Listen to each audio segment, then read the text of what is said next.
Welcome to this week's edition of Freedom and Prosperity Radio, the weekly radio news magazine dedicated to those very simple principles laid out in our Bill of Rights and the government that was tried to put together to protect them and to make sure that you and I can enjoy our God-given rights freely without encumbrance. It's been a challenging year for that, and it got even more so challenging with the horrific events in Boulder, Colorado, and without even missing a beat, the Biden administration and the House and Senate in Washington moved towards radical gun control legislation. And to help us with this, off of a commentary she wrote for the Heritage Foundation, blowing 4 factual holes in the Biden gun control agenda, is Amy Swearer. Amy, welcome back to the program. How are you doing this weekend? I'm well, thank you. How are you? Well, it has been a tough week as yet again, not only is the horrific tragedy in Boulder heartbreaking and tragic and your heart aches for the families, but then you turn around and you find people either A, insisting that the government must be engaged in making sure this never happens again, or on the top of that, given that the shooter allegedly has anti-Trump beliefs and believes the president to be Islamophobic, it's also been very tough to even walk the streets as somebody known as a conservative because people are using that against us as well. So, help us, because each time this happens, we wind up back in the same place, proving that these gun control bills don't do anything towards controlling guns in perhaps one of the most regulated left-wing cities out there, Boulder, Colorado. Right. So, I think even looking at what we know so far about the Boulder shooting, you see how even some of the gun control bills that have just passed the House and are before the Senate, like H.R. 8 on universal background checks, were already implemented in Colorado. And it shows just how low reward these policies are, especially when it comes to mass shootings. So mass shooters in particular, as we see now in the Boulder case, the main problem is not that they're skirting around background checks. The main problem is that these individuals pass background checks despite having a whole host of warning signs about them. So it seems, at least in the case of the individual in Boulder, that he has had several years now of paranoid tendencies, of violent paranoid tendencies, where his family was actually concerned about him. He had a misdemeanor assault charge, which is not in and of itself, anyone who gets in a bar fight might have that charge. Right. But when you combine it with this other history of what seem to be very serious mental health problems, again, the problem is that everyone saw these warning signs, but he hadn't yet reached that point where he was a prohibited person. And so it just, underscores some of the very real limitations with these bills that then, when you combine it with something like H.R. 8 that then imposes serious burdens on very low-risk temporary transfers that gun owners make all the time, sometimes for their own safety or suicide prevention, for example. It just doesn't make sense the way these laws are written. Well, let me ask you, and let me, first take, attack, because this is one of the things that, troubles me the most, is that there were enough warning signs where even the shooter themselves could have been saved.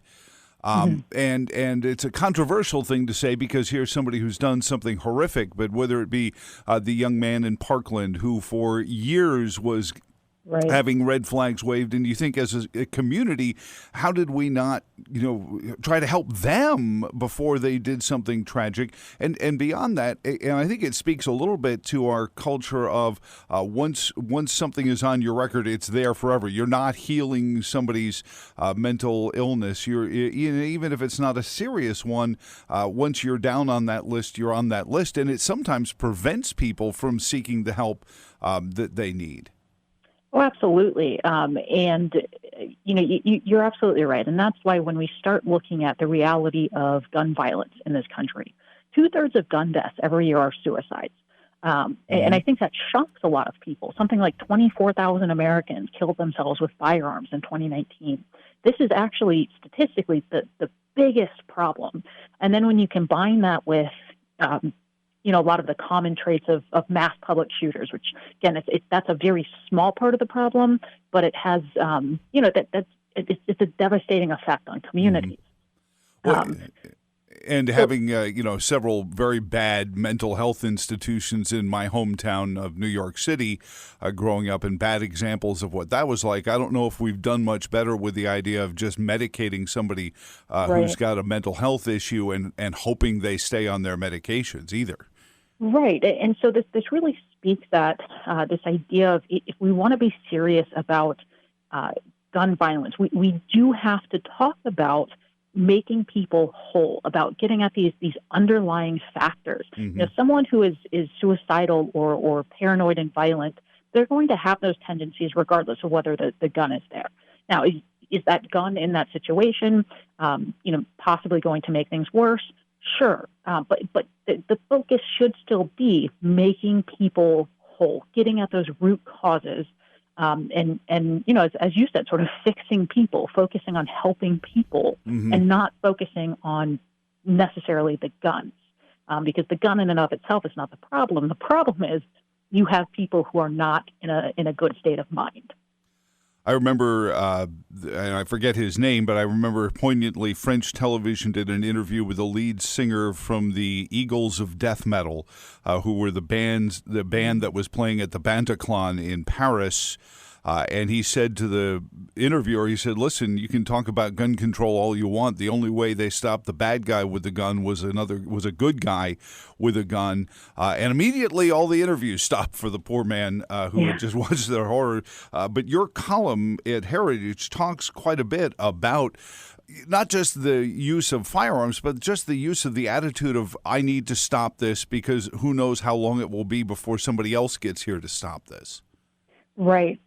And this is something that we've been focusing on at the Heritage Foundation, and I think we actually reference it in the article, is our defensive gun use database. I think it would shock many people just how often Americans use their firearms in lawful self-defense every year.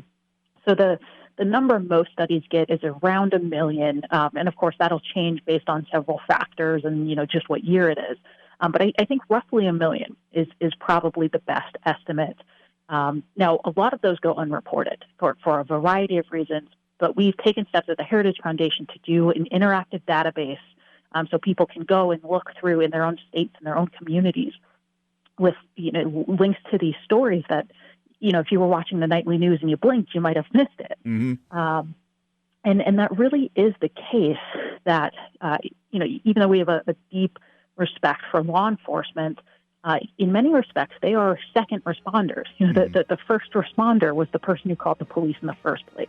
Yep. And enabling law-abiding citizens who want to do so. Not forcing this on people, but allowing law-abiding citizens who would like the opportunity to defend themselves or others. Because you're right. Ultimately, the way that these individuals are stopped is that they are confronted by someone with a gun who's going to stop them. We're visiting with Amy Swearer. She's legal fellow at the Meese Center for Legal and Judicial Studies at the Heritage Foundation. She's got a great piece there at heritage.org, blowing 4 factual holes in the Biden gun control agenda. We've been talking about defensive use. That is a great tool. You mentioned the searchable database, and I hope that continues to grow. My brothers and sisters in the media often don't report it. I don't know if it doesn't fulfill the narrative we used to when I was a young man want to tell these heroic stories. That was one of those things we wanted to say, oh, this single mom was able to fend off an invading burglar, and now it doesn't make the cut for the evening news anymore. But there's also, the sort of Flight 93 mentality that says, we can do this even if it's self-sacrificing. And I'm not saying, and I'm sure I'll get emails saying, well, those 10 people and the police officer in Boulder didn't. I understand that, but we sort of drive this with the narrative of gun-free zones and legislative rhetoric that makes it seem like, okay, we've passed this bill, so now you should feel safe at a grocery store in your neighborhood. Right. Yeah. And this is, I think, really one of the core underlying points of the article on the Biden agenda and where the problem is here.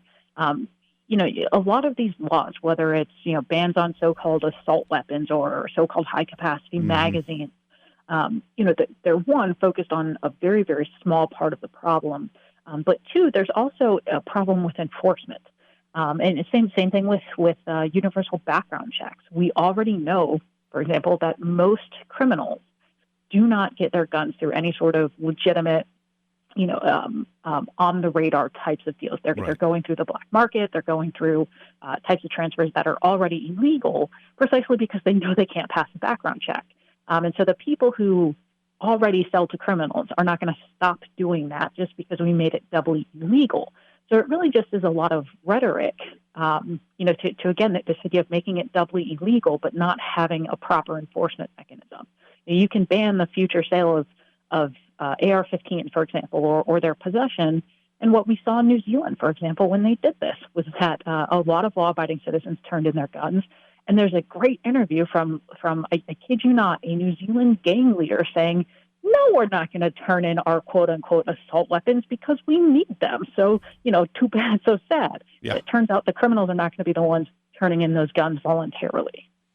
And that's the sad, point of that, is I compared this. So, Monday morning we come on the air and I had to do what I do so frequently because the New York Times was talking about Boulder, Colorado and Atlanta, Georgia. And I pulled up the statistics, and 2 out of the 4 TV stations in Chicago, at least, were honest enough to report that there were 21 shootings, 4 fatalities, including a 4-year-old girl just this past weekend in Chicago, amongst gangs, amongst the criminal element. There were 40 shootings. One of the stories said, well, the shootings are down by 50% because there had been 40 the weekend before. And this is, why I think we've seen record gun sales, isn't it, Amy? I think it was 1.9 million guns were sold in just January of this year. Mm-hmm.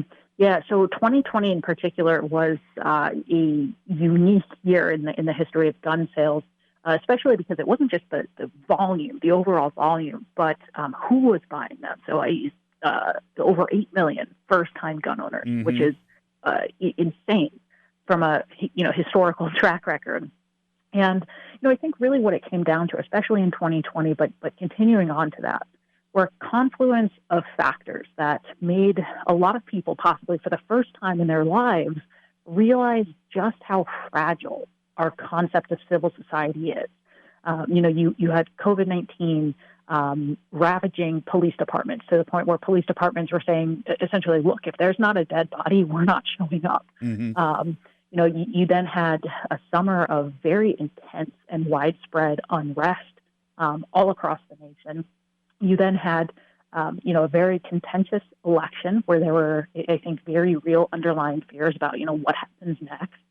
And again, I think a lot of people realized, oh, my goodness, it very quickly turns from, well, of course the police will be there, to I actually have no idea whether the police will be there. Right. And I think that feeling of finally being forced to confront just how fragile the services that we rely on from the government are, it forced people to realize this is the point of the Second Amendment, the security of a free state. That if the government can't or won't be there, you have the right of self-defense, both individually, collectively as a community, and ultimately, collectively as a nation against government tyranny. But it was a very unique year for the Second Amendment. Well, and I think a lot of those first-time gun buyers were people who perhaps may have voted for a member of the House or Senate of the Democratic Party membership at the time. I know gun owners who said with amazement how thorough the background check paperwork was, because they presumed you just walked in, bought a gun, and went home. And they're like, I had no idea. When they say we need better background checks, I never had any idea what the background check entailed. Yeah. No, I mean, you talk to some gun store employees and owners in places like California, and you would have, left-leaning individuals come in trying to buy a gun for the first time because, they're seeing, riots in their neighborhoods. And they were under the impression, even though they voted, for things like waiting periods, they were under the impression because the media told them, well, I can walk into a store and walk out with an AR-15 in, 10 minutes. Yeah. And all of a sudden they're like, what do you mean I have to wait 10 days? The problem I have is tonight when the police aren't going to be there. Yeah. So I think you're right. And I think in some respects that has been, it's very unfortunate for those individuals. But I think it was a good learning experience for people who otherwise were not going to comprehend the effect of those laws and what the effect is in real life for real people. Amy Swearer, a legal fellow at the Meese Center for Legal and Judicial Studies at the Heritage Foundation. This is an abstract, but I wonder sometimes, and I'm an armchair sociologist myself, just 33 years of collecting human stories, and I know for a fact that just talking about the 7 deadly vices is no good unless you point out, hey, you fight them with these 7 virtues. And I wonder sometimes if the same isn't true about the Bill of Rights, that we should have also had like a subtextual Bill of Responsibilities. It's in the code, like I can't slander somebody on the air, even if I have free speech, because they will bring charges against me for it. But understanding what the responsibilities entail within those rights, I think, just as a community, we need to understand that as much as we need to understand mental health care reforms, don't we?